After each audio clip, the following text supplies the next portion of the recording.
સુરતથી મહત્વના સમાચાર। ઓલપાડ તાલુકામાં જંગલી ડુક્કરનો ત્રાસ। ઓલપાડના સોંદલા ખારા ગામે ખેડૂત પર ડુક્કરનો હુમલો। પશુ ચરાવવા ગયેલા ખેડૂત પર ડુક્કરે હુમલો કર્યો છે। ડુક્કરે યુવક પર શરીરે બચકા ભરતા શરીરે ઈજા થતા હોસ્પિટલ ખાતે સારવાર અર્થે ખસેડાયા છે।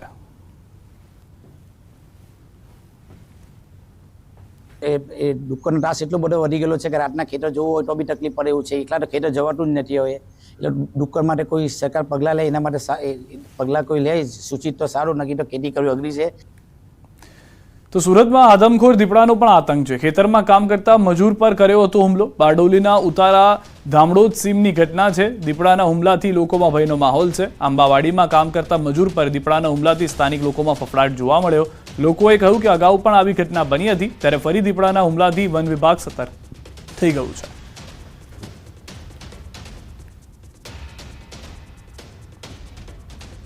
સુરતમાં રખડતા ઢોરનો આતંક। ઓલપાડના કીમ ગામમાં જામ્યું છે આંખલા યુદ્ધ। આંખલા યુદ્ધથી સ્થાનિક લોકોમાં ફફડાટ છે। રાત્રિ દરમિયાન આંખલા યુદ્ધ જામતા બૂમાબૂમ અને નાસભાગ મચી જાય છે। કીમ ગામના મુખ્ય માર્ગ રહેણાંક વિસ્તારમાં આંખલા યુદ્ધથી લોકોના શ્વાસ અદ્ધર છે। આંખલા યુદ્ધ જોતા રાહદારીઓ, વાહન ચાલકો થંભી ગયા હતા। થોડા સમય માટે દુકાનો બંધ કરી દેવી પડી હતી।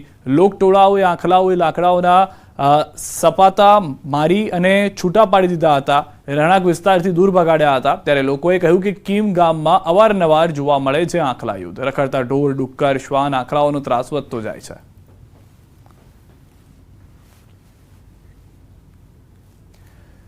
પાકિસ્તાનમાં ટામેટાની નિકાસ બંધ હોવાને કારણે ખેડૂતોને ભારે મુશ્કેલીનો સામનો કરવો પડી રહ્યો છે। ટામેટા પાકેલા હોવા છતાં ખેડૂતો તેમને ઉતારવા માટે તૈયાર નથી, કારણ કે તેમને યોગ્ય ભાવ મળતા નથી।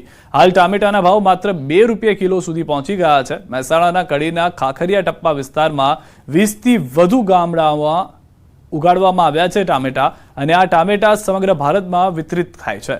10 વર્ષ પહેલા પાકિસ્તાનમાં ટામેટાની નિકાસ થતી હતી, પરંતુ હવે તે બંધ છે। જો નિકાસ ફરી શરૂ થાય તો ખેડૂતોને વધુ સારી કિંમત મળી શકે છે। હાલમાં 26 કિલોના 1 કેરેટની કિંમત માત્ર ₹60 છે, જે ખેડૂતને બિલકુલ પોસાય તેમ નથી। ખેડૂતોને ત્યાં જે મજૂર આવે છે તેની મજૂરી કરતાં પણ ખેડૂતોને હાલમાં ઓછા ભાવ મળી રહ્યા છે। અત્યારે ભાવ માર્કેટમાં લઈ જાય તો જમાલપુર માર્કેટમાં લઈ જઈએ તો 70-80 રૂપિયા, તો ₹60 ખર્ચો લાગે તો ₹20 વધે। એના તો અહીંથી ડાયરેક્ટ ખેડૂત 30-40માં કેરેટ આપી દે, એટલે ભાડા ખર્ચા ના નીકળે એના હિસાબથી। બહાર નિકાસ થાય તો ખેડૂતને 5 પૈસા વધારે મળે એમ। મજૂરી વીઘે અમારે તો લગભગ 25,000 રૂપિયા તો મજૂરી ખર્ચો થઈ જાય। આ બાંધવાનું, દોરી ને એવું બધું। તારને દંડાની લાવી એટલે ₹30 તો અમારે દંડો આવે છે। તાર ₹100 કિલો, એ બધું ગણવી એટલે અમારે વીઘે 40,000 રૂપિયા અને 15,000 રૂપિયા ઉધડ હાલે જમીનની વીઘે।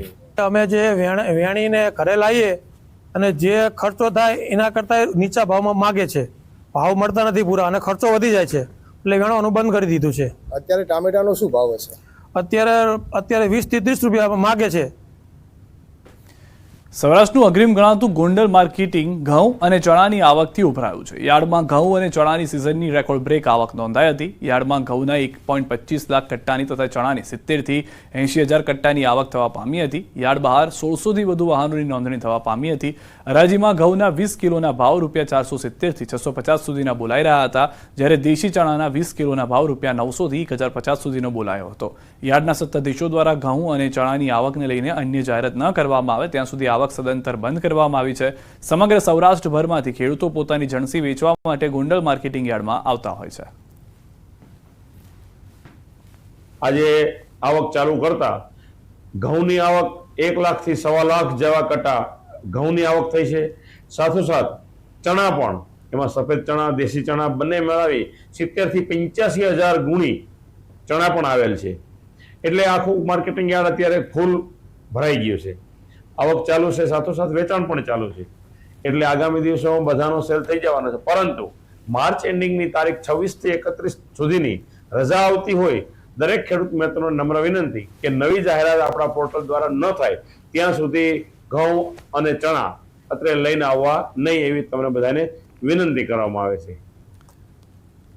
રંગીલા રાજકોટમાં રોગચાળો વકર્યો છે। ડબલ ઋતુના કારણે રોગચાળો વકર્યો છે। ખાનગી અને સરકારી હોસ્પિટલો ઉભરાઈ છે। શરદી, ઉધરસ, તાવ, ઝાડા ઉલટીના કેસ વધ્યા છે। મનપા આરોગ્ય અધિકારી જયેશ વાકાણીએ કહ્યું, ડબલ ઋતુના અનુભવને કારણે રોગચાળો વકર્યો છે. તાપમાનને લઈને મનપા દ્વારા ગાઈડલાઈન જાહેર કરવામાં આવી છે. ભારે તાપમાં કઈ રીતે પોતાને સાચવી શકો, મનપા દ્વારા ગાઈડલાઈન જાહેર કરવામાં આવી છે. બાંધકામ સાઇટ પર શું ધ્યાન રાખવું તેની ગાઈડલાઈન જાહેર કરવામાં આવી છે.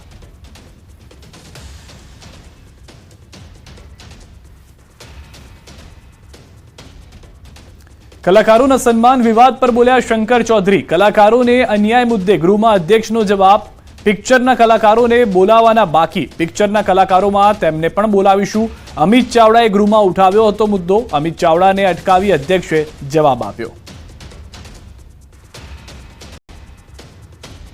તો હાલમાંથી જાણકારી મળી રહી છે, જે રીતે વિક્રમ ઠાકોર નારાજ હતા, તેઓએ કહ્યું હતું કે કેટલાક લોકોને બોલાવ્યા પરંતુ તેમને અને તેમના સમાજમાંથી કોઈને આમંત્રણ આપવામાં નથી આવ્યું, જેને લઈને પહેલેથી જ કોંગ્રેસ આક્રમક જોવા મળી રહ્યું છે. ગૃહમાં અધ્યક્ષને આ સવાલ પૂર્ણ થાય તે પહેલા જ અધ્યક્ષે જવાબ આપી દીધો છે. કલાકારોના સન્માન પર શંકર ચૌધરીએ જવાબ આપ્યો છે. પિક્ચરના કલાકારોને બોલાવવાના બાકી છે.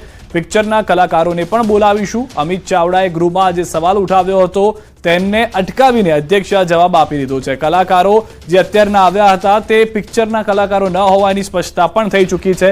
સૌથી વધારે મહત્વની વાત એ છે કે પિક્ચરના કલાકારો હવે આવશે અથવા તો જે પિક્ચરના કલાકારોને બોલાવવામાં આવવાના છે તેમાં વિક્રમ ઠાકોરનું પણ નામ હોઈ શકે છે.